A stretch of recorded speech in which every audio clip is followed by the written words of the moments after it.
हे आहे संत आनंदी स्वामी महाराजांचे मंदिर।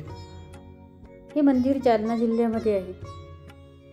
जालना जिल्ह्यातील धार्मिक स्थळ हे जुन्या जालन्यामध्ये वसलेले आहे।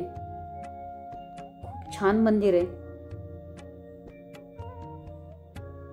मंदिराच्या प्रवेशद्वारावरूनच आपल्याला ते किती जुन्या काळातील आहे हे समजते। समोर हे दगडी हत्ती, हे दगडाचे तोळंबे, ही लाकडी कमान, लाकडी दरवाजा। हे मंदिर पूर्ण लाकडामध्ये आहे। विशेष म्हणजे 3 मजली मंदिर आहे। आता ह्या वरच्या लाकडांना सपोर्ट दिलाय, पण खूप बघण्यासारखं मंदिर आहे। हे मंदिर सरदार महाजी शिंदेंनी बांधलेलं आहे आणि उत्कृष्ट शिल्पकलेसाठी प्रसिद्ध आहे। अशा या मंदिर पाहण्याचा योग आला।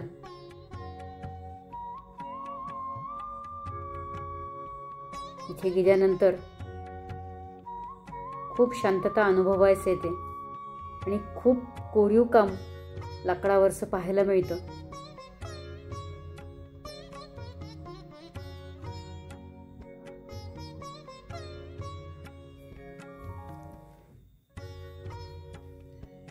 कोरीव काम, नाजूक नक्षीकाम,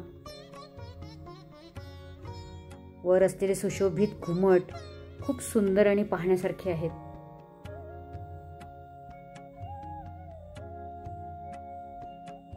छोटी छोटी मंदिर आहेत।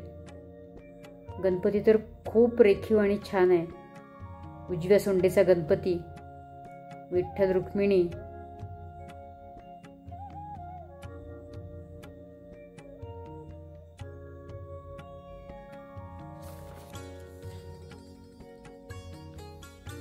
इथे आषाढी एकादशीच्या वेळेस खूप मोठा उत्सव असतो। ह्या गर्भगृहामध्ये आनंदी स्वामींनी समाधी घेतलेली आहे। तिथे आत जाऊ देत नाहीत। समाधीच्या तिथे सतत समय तेवत असते।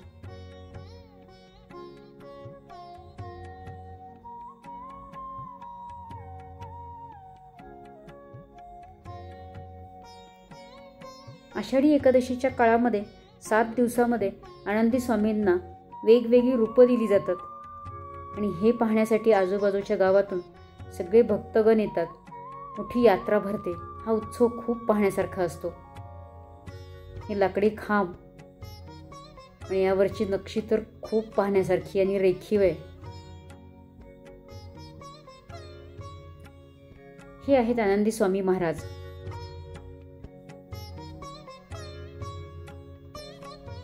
हे महाराज देऊळगाव राजा येथे बालाजी मंदिरामध्ये प्रकट झाले आणि नंतर त्यांना बरेच जण म्हणाले, त्यांची महती, त्यांचे अनुभव आले लोकांना। त्यामुळे बरेच लोक त्यांना म्हणाले की तुम्ही जालन्याला चला। तेव्हा ते जालन्यामध्ये आले आणि राहू लागले।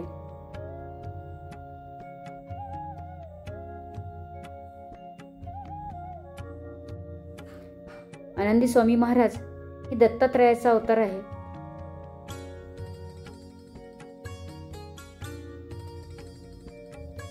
मंदिराचं वास्तुशिल्प पाहून मन हरवून जातं। खूप सुंदर। काही भाग थोडा नवीन केलाय, पण हे मंदिर जर बघितलं तर त्या काळातील बांधणाऱ्यांची आणि कलाकुसरीची खरंच आपल्याला कल्पना येते की किती कौशल्य असेल कारागिरांकडे। हा दरवाजा सुद्धा त्या काळातलाच आहे, लाकडी दरवाजा।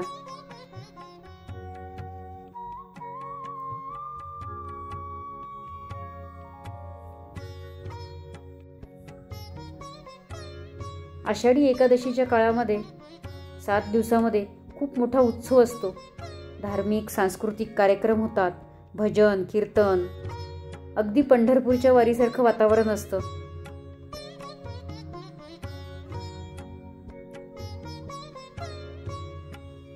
हे सगळे लाकडी खांब आणि त्याच्या खाली असलेले सगळे दगडी तोळंबे, मोठे मोठे तोळंबे आहेत। फक्त ही फरशी बदललेली दिसते.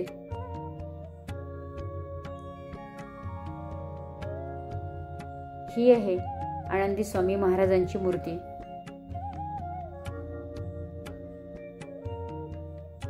ते जेव्हा प्रगट झाले तेव्हा त्यांना कोणत्या नावाने संबोधायचं तर त्यांना पाहिल्यावर खूप आनंद होत होता. म्हणून सगळे म्हणाले की आनंदी स्वामी महाराजच आपण म्हणूयात. म्हणून त्यांचं नाव आनंदी स्वामी असे पडले.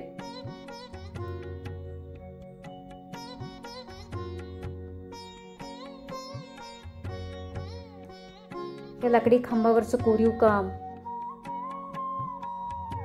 आम्ही ज्या दिवशी गेलो त्या दिवशी नेमका गोपाळकाला होता, त्यामुळे अजून वेगळंच भक्तिमय वातावरण होतं.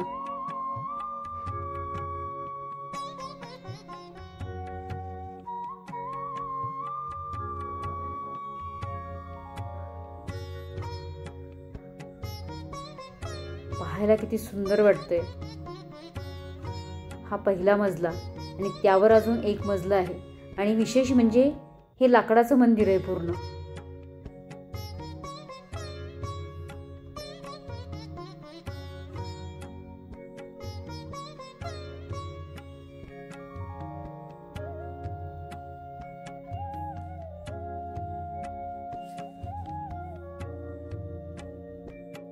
जालन्यात आल्यानंतर बस स्टँड आणि रेल्वे स्टेशन पासून सहज रिक्षा मिळतात किंवा वाहतूक व्यवस्था आहे.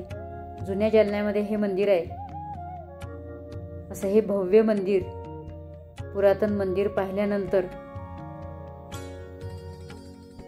इथल्या शांततेचा आणि प्रसन्नतेचा अनुभव घेतल्यावर तिथून उठावेसे वाटेना.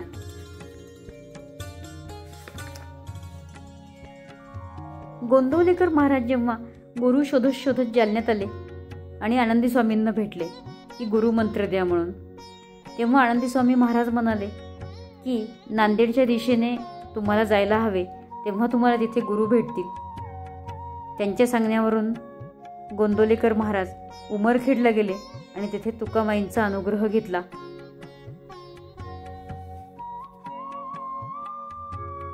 हे आहेत दगडी तोळंबे आणि त्यावर उभे हे लाकडी खांब. इथे दररोज आरती, भजन, धार्मिक कार्यक्रम नियमितपणे होतात.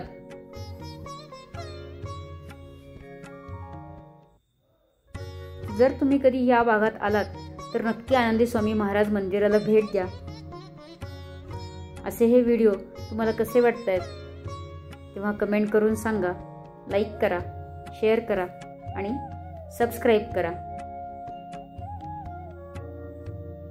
त्या दिवशी कृष्ण जन्म झालेला होता.